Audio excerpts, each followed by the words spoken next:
heterosexuals, Protestants, and the assorted excesses of modern times.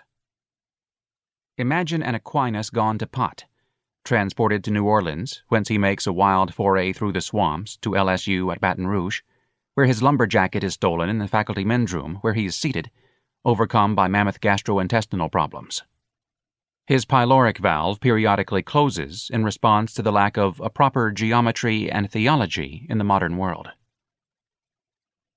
I hesitate to use the word comedy, though comedy it is, because that implies simply a funny book, and this novel is a great deal more than that.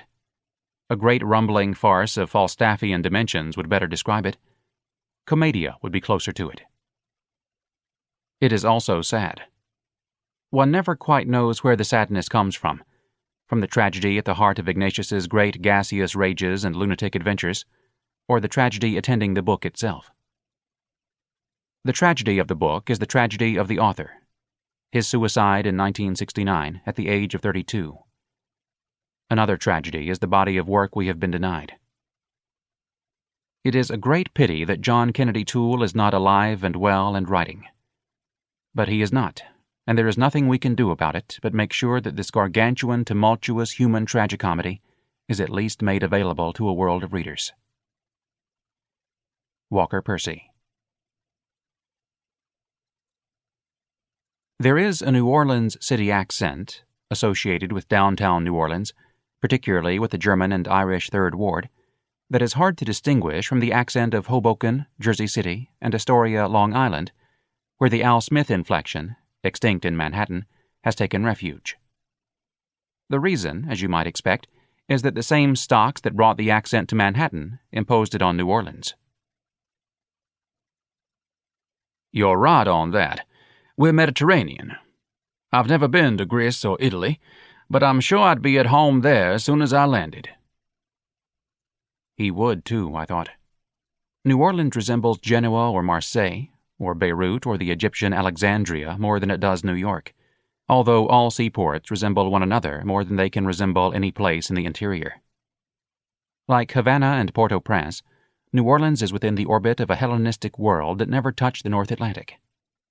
The Mediterranean, Caribbean, and Gulf of Mexico form a homogeneous, though interrupted, sea.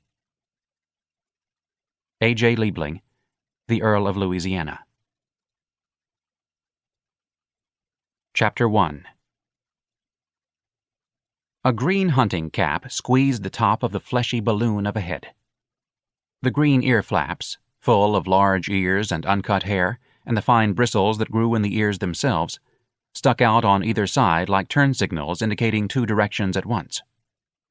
Full, pursed lips protruded beneath the bushy black moustache and, at their corners, sank into little folds filled with disapproval and potato chip crumbs. In the shadow under the green visor of the cap, Ignatius J. Riley's supercilious blue and yellow eyes looked down upon the other people waiting under the clock at the D.H. Holmes department store, studying the crowd of people for signs of bad taste in dress. Several of the outfits, Ignatius noticed, were new enough and expensive enough to be properly considered offenses against taste and decency. Possession of anything new or expensive only reflected a person's lack of theology and geometry. It could even cast doubts upon one's soul. Ignatius himself was dressed comfortably and sensibly. The hunting cap prevented head colds. The voluminous tweed trousers were durable and permitted unusually free locomotion. Their pleats and nooks contained pockets of warm, stale air that soothed Ignatius. The plaid flannel shirt made a jacket unnecessary, while the muffler guarded exposed Riley skin between earflap and collar. The outfit was acceptable by any theological and geometrical standards, however abstruse, and suggested a rich inner life.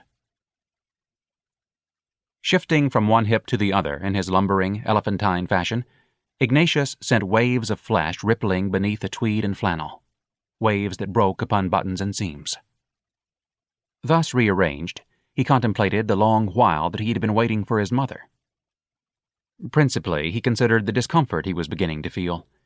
It seemed as if his whole being was ready to burst from his swollen suede desert boots, and as if to verify this, Ignatius turned his singular eyes toward his feet. The feet did indeed look swollen. He was prepared to offer the sight of those